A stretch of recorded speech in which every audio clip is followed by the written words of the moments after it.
Welcome, Rassus, back to the Everything Geek podcast. I'm Jack. Sam, how we doing?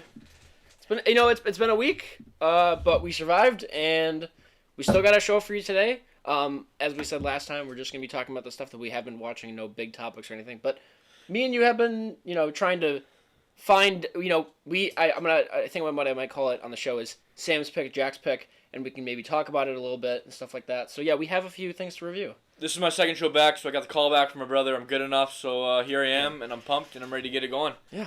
So I'm looking for. We got like 2 movies specifically to really talk about that we each get to pick a week and then we talk about it. And 3. Then, I mean two specifically, but we also have 2 other ones that we watch like with our family and other stuff like that. But I feel like what maybe we can start doing is we can break down each episode like. Each week, me and Sam's going to pick a movie, I'm going to pick a movie, and then we'll both talk about it. That's how we're going to do it. Nice. Just a quick thing before we start going into the show, I just want to say we did change our Twitter handle, so it'll be a little bit easier for people to follow us. So it's our Twitter is at @_EG pod.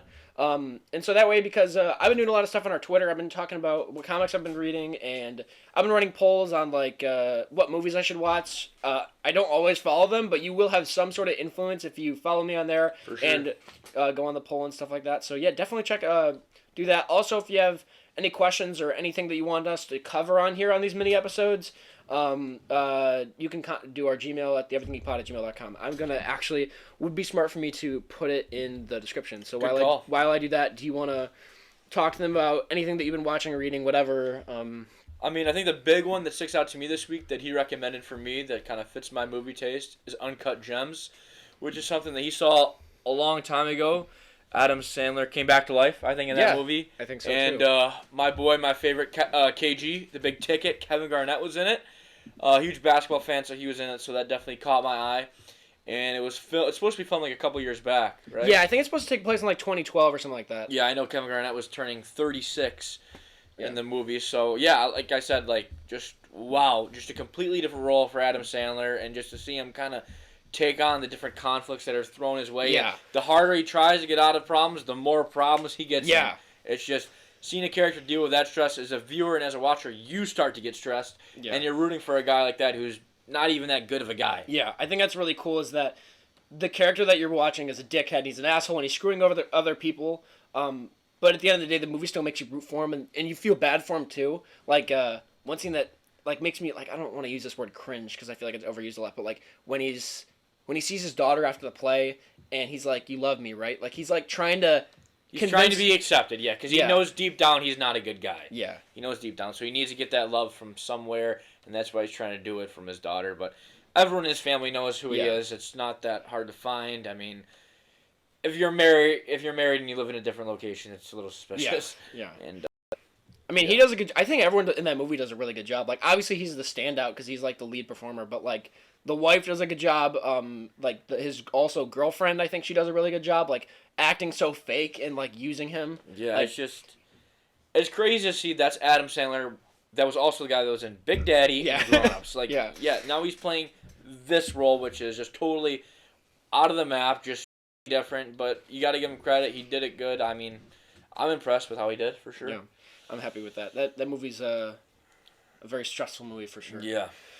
So, yeah, I mean, I would recommend it. I think it's actually going to come out on Netflix, in May or something like that. So, I know because they have different Netflixes, so there's, U.S. Netflix and, international Netflix. So, I know, internationally it went on Netflix, in January. But, yeah, it's going to be on U.S. Netflix in, May or something like that. When did it come out? It came out in, December, or, December, November, something like that. So, yeah, I mean, I think that's a really good opportunity. Obviously, it's a darker movie. It's not for everybody though. So when I went to the theater, I went with one of my friends, and it wasn't really her type of movie. But I will say, if you're interested to see Adam Sandler kind of go down that asshole route.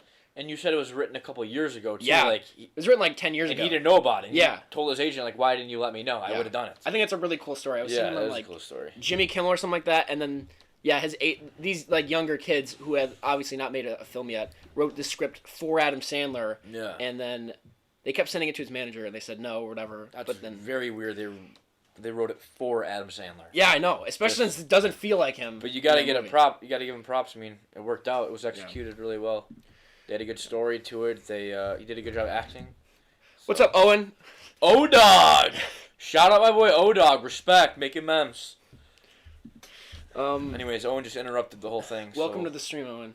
But yeah, I think Uncut Gems is probably one of the better movies of last year. I think when I first saw it, I think it was just kind of meh. Like I don't think I watched it in the right mindset, and I was really confused because there's so much shit going on. Watching it the second time, I definitely it was more clear, and you were explaining some of the stuff with like the different types of basketball bets, and I was kind of I can understand how that'd be confusing for a viewer who doesn't know betting, sports, and all that sort of stuff. Yeah. So, do you want to talk about your pick, or do you want to wait till later, or we can talk about my pick. I want to hear what you have to say about it. Okay. Go ahead. Oh, okay. Are you sure? Because it's your pick. Crazy and bad things, and they think they have a lot more power when in reality they're just teenagers. Yeah. And they think they're Michael Corleone, basically. Yeah.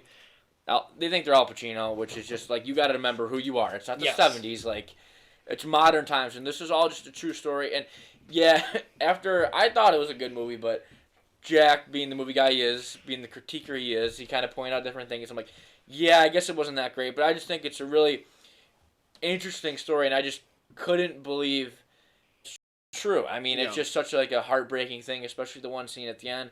So basically, like I was spoilers. Yeah, so basically, like I was saying, it's a gang, and ever in the movie, just they got a lot of money, but they're basically losers. Like they think they're high and mighty when they're really not. They're just kids, like I said, and it's just about people owing people money and how to deal with it. They're just trying to be tough, and like some guy owes the major drug dealer money, and he tells him like, "Where's my money?" And the guy's not able to pay, so they basically kidnap his younger brother as like a marker. Yeah. And they basically just hold him, and they're not even treating the kid bad. Yeah. Which, after watching the movie the first time, I'm like, no, they couldn't have treated the kid this good. Like, you don't kidnap a kid just to watch TV with him. Yeah. You know what I mean? That was kind of different. Did not expect that. But basically the gang ends up screwing themselves because the older brother who owes them money starts to figure it out. Like, hey, I know you took my brother, and they're just threatening them, denying. They're like, we can't give the younger brother back. But here's an idea. Don't kidnap the kid in the first place. Yeah. They can't give the younger kid back because they know the older brother's going to be after him. The older brother, I think it's played by Ben Foster. I think he does a great job. Yeah, I think he's in Hell or High Water, which I thought was a really good movie. I'm not certain of that. He's just crazy. I mean, he's obviously stoned off his ass all the time. Mm-hmm. Crack, everything.